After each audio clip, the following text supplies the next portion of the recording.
Central banks bought more gold in the last 3 years than in the previous 2 decades. Over 1,000 tons a year, 2022, 2023, 2024, according to the World Gold Council, the fastest official accumulation since the 1960s. The last time the world's governments repositioned their reserves like this, an entire monetary order was being born in a hotel ballroom in New Hampshire. And the time before that pattern reversed, when central banks started pulling gold instead of dollars, that order died in a single televised announcement. Nobody talks about this, but the buying pattern we're watching right now has only one real precedent, and it didn't end quietly. July 1944, the Mount Washington Hotel, Bretton Woods, New Hampshire. The war is still raging. Allied troops have been on the beaches of Normandy for less than a month, and yet, 730 delegates from 44 nations are crowded into a resort in the White Mountains, arguing about the shape of money for the next century. The hotel had been shuttered for 2 years. Staff were hired back in a rush. The plumbing barely worked. The corridors smelled of fresh paint over old damp. And the gold room, a small chamber off the lobby, gilded ceiling, heavy drapes, became the place where the final documents were signed. Out of that room came a system that would make the United States dollar the center of the entire global economy. 44 nations agreed to peg their currencies to the dollar, and the dollar, alone among them, would be convertible into gold at exactly $35 an ounce. One currency, anchored to metal, holding up everything else. Here's what makes that month worth your next 15 minutes. The system designed in that ballroom lasted 27 years. It collapsed in stages, a slow leak, then a rush, then a single Sunday night in August 1971 that ended it forever. And in 2025 and 2026, a bloc of nations representing roughly 40% of the world's population is openly discussing whether to build something that roots around the dollar, possibly linked, in some proposals, to gold. The currency doesn't exist. It may never exist. But the conversation itself, who holds the reserves, who sets the rules, who gets to print the money everyone else needs, is the same conversation those 730 delegates had in 1944. To understand whether history is rhyming, you have to understand how the dollar won that argument in the first place, and then how, decision by decision, it lost the gold that made the victory possible. Start with the rise, because the dominance was real and it was earned in the ugliest way possible. By 1944, Europe's economies were rubble. Britain, the previous owner of the world's reserve currency, was effectively bankrupt, kept alive by American Lend-Lease aid. The United States, meanwhile, held somewhere around 20,000 tons of gold, by most estimates roughly 2/3 of all official monetary gold on Earth. American factories were producing about half the world's manufactured goods. When John Maynard Keynes arrived at Bretton Woods arguing for a neutral international currency, he called it the Bancor. He was arguing from a position of brilliance and weakness. Harry Dexter White, the American negotiator, was arguing from a position of 20,000 tons. The Americans won. The agreement, signed July 22, 1944, made the dollar the anchor. Every member currency pegged to the dollar within a 1% band, and the dollar redeemable in gold at $35 an ounce for foreign governments and central banks. It also created 2 institutions to police the system: the International Monetary Fund and what became the World Bank. Now hold that image, the gilded ceiling, the signatures, the 2/3 of the world's gold, and place the modern frame beside it. In August 2023 in Johannesburg, the BRICS bloc, Brazil, Russia, India, China, South Africa, announced its first major expansion, and on January 1, 2024, Egypt, Ethiopia, Iran, and the United Arab Emirates formally joined. Indonesia followed in January 2025. Summit after summit, Kazan in October 2024, Rio de Janeiro in July 2025, the communiques have circled the same themes: trade in local currencies, alternative payment systems, reduced dependence on the dollar. Russian officials have floated a settlement unit. Some commentary has speculated about gold linkage. None of it is operational. There is no BRICS currency, no announced peg, and the member states themselves disagree publicly about how far to go. India, in particular, has said it has no interest in replacing the dollar. But here's the part the headlines miss. In 1944, the new system wasn't operational either. It was a set of meetings, communiques, and arguments about who would hold the anchor. The architecture came later. The conversation came first. For about a decade and a half, the Bretton Woods system worked better than almost any monetary arrangement in history. At its peak in the 1950s, world trade was expanding. European economies were rebuilding under the Marshall Plan's roughly $13 billion in aid. Exchange rates were stable, and currency crises, the plague of the 1930s, had nearly vanished from the developed world. Economists would later call the period from roughly 1950 to 1970 a golden age of growth. The dollar was, in the famous phrase, as good as gold. Better, actually. It earned interest, and gold just sat there. Foreign central banks were happy to hold dollars instead of metal. Nobody could have predicted, watching the system hum in 1955, that the very feature making it work was also the crack that would break it.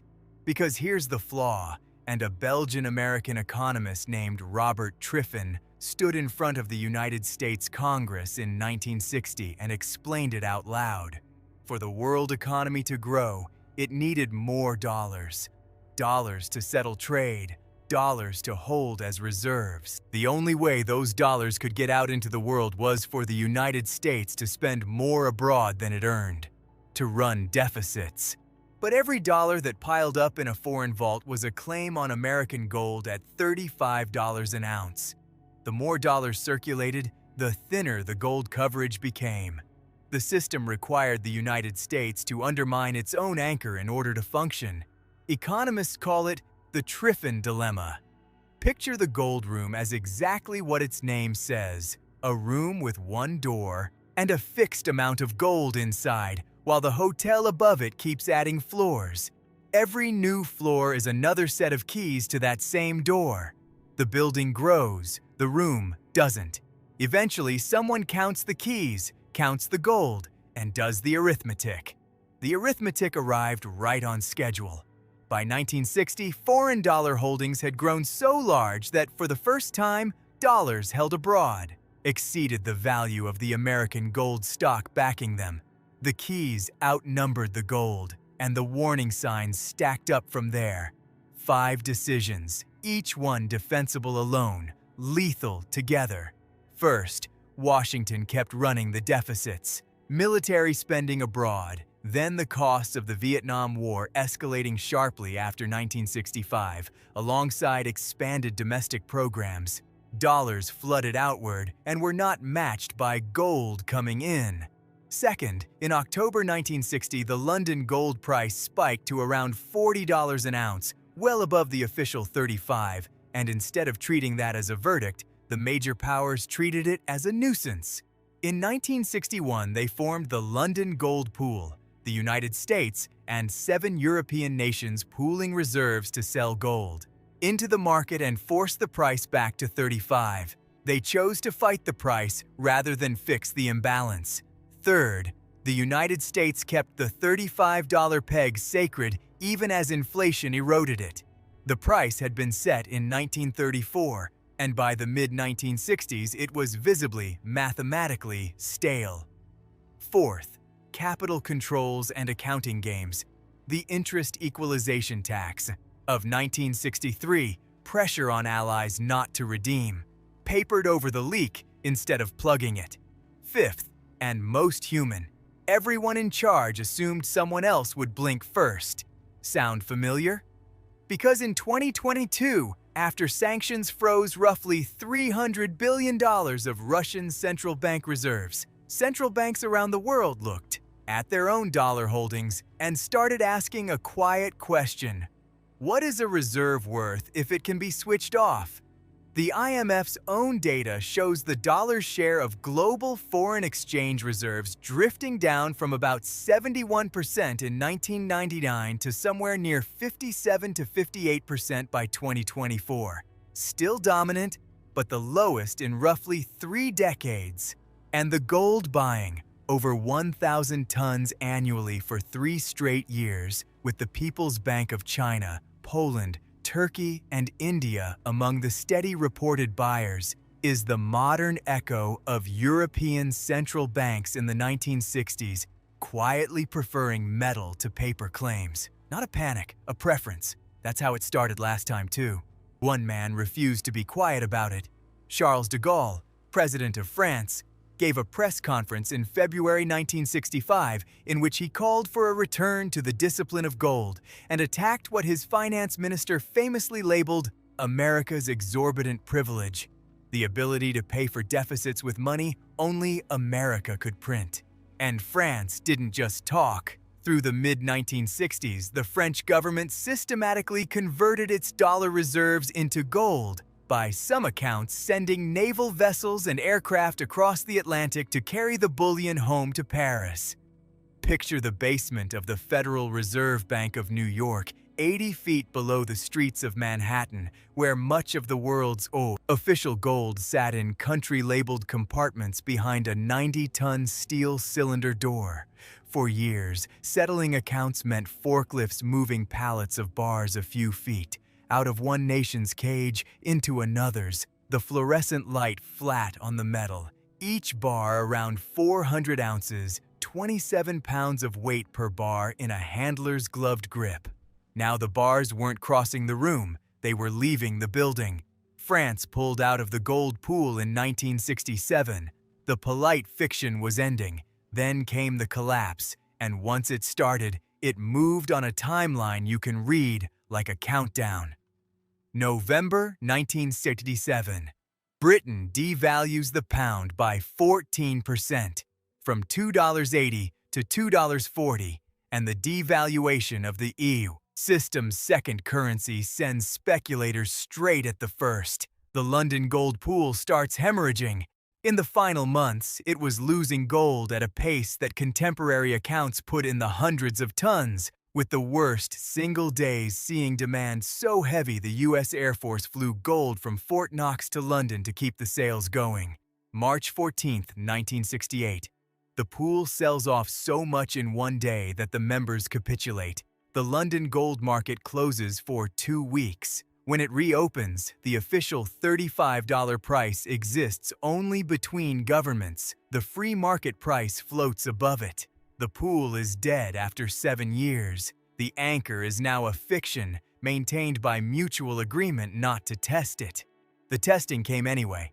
Through 1970 and into 1971, the American gold stock kept shrinking, from over 20,000 tons in the late 1950s to roughly 9,000 tons, barely a quarter of what would have been needed to redeem all foreign-held dollars. In May 1971, West Germany, tired of importing American inflation, let the Deutsche Mark float. Dollars stampeded into marks and Swiss francs. In early August, Britain, the closest ally, requested cover for its dollar holdings, a request widely read in Washington as a step toward redemption. The interpretation may have been overheated, but it landed in a White House already at the edge. On Friday, August 13, 1971, President Nixon took 15 advisors to Camp David in secrecy. Treasury Secretary John Connally, Fed Chairman Arthur Burns, a young Paul Volcker among them. They argued for 2 days. Burns warned against breaking the gold link. Connally's view prevailed, and on Sunday night, August 15, 1971, Nixon went on television, interrupting of all things the Western drama bonanza, and announced that the United States was suspending temporarily the convertibility of the dollar into gold. Temporarily. That word is still doing its work, 54 years later. The window never reopened. 27 years after the signatures in the gold room, the system built there was gone. Closed not by an enemy, but by its own author in 19 minutes of television. The aftermath rewrote everyone's ledger. The Smithsonian Agreement of December 1971 tried to patch the system with a devalued dollar at $38 an ounce. It failed within 15 months. By March 1973, the major currencies were floating freely, and the world has lived on unanchored paper money ever since. Gold, freed from $35, ran to $180 by the end of 1974 and touched $850 an ounce in January 1980, a more than 20-fold rise from the old peg. The 1970s delivered the inflation the system had been suppressing. U.S. consumer prices rising over 11% in 1974 and over 13% in 1979, two oil shocks, and a stretch economists named stagflation because nothing in the old textbooks described it. Ordinary savers watched cash lose roughly half its purchasing power across the decade. And yet, and this is the part the doom narratives always skip, the dollar didn't die, it adapted, anchored now to the depth of American markets, the petroleum trade, and eventually Paul Volcker's brutal 20% interest rates in 1980-81. The dollar remained the world's reserve currency without a single ounce of gold behind it. The lesson of 1971 cuts both ways. Monetary orders that look permanent can end on a Sunday night, and the currency at the center can survive the end of its own system. So now bring it forward, because here's why this matters today. The BRICS conversation of 2025 and 2026 is not a currency. Let's be honest about that. It is a series of proposals, payment system pilots, and summit language about local currency trade. The blunt truth is that the bloc lacks what the United States had in 1944. A single dominant economy willing to anchor everyone else, deep open capital markets, and mutual trust among members. China and India, the two largest, have unresolved disputes of their own. Most economists consider a launched, gold-backed BRICS currency unlikely in any near time frame. But the Bretton Woods story suggests the launch was never the thing to watch. The thing to watch is the reserve behavior, and the reserve behavior has already changed. Central banks bought 1,082 tons of gold in 2022, over 1,000 tons again in 2023, and roughly the same in 2024. Triple the average pace of the 2010s. Gold pushed past $2,600 an ounce in 2024 and kept climbing into 2025. The dollar still settles the overwhelming majority of global trade and sits on one side of nearly 90% of foreign exchange transactions by the Bank for International Settlements count. Dominance, plainly. But dominance was also the word in 1965 when the bars first started leaving the basement in New York. The shift didn't announce itself. It accumulated pallet by pallet until one Friday in August it forced a decision.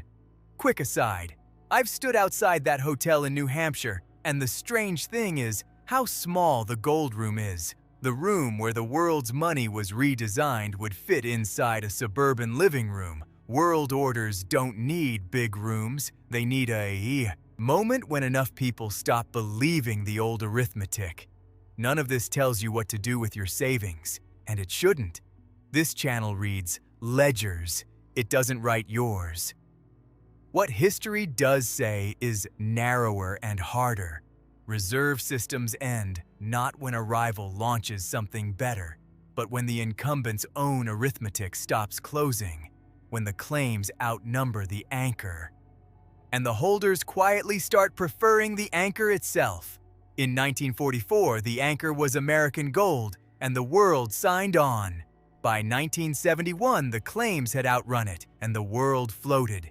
In 2025, the claims are dollars and treasury debt, over $36 trillion of it, and the quiet preference, measured in tons per year, is once again metal in national vaults. Does that mean the order is ending? History suggests these transitions take decades and usually require a war or a crisis to complete. It also suggests they are invisible right up until they aren't. So the question the Gold Room leaves us with is the one those 730 delegates thought they had answered forever.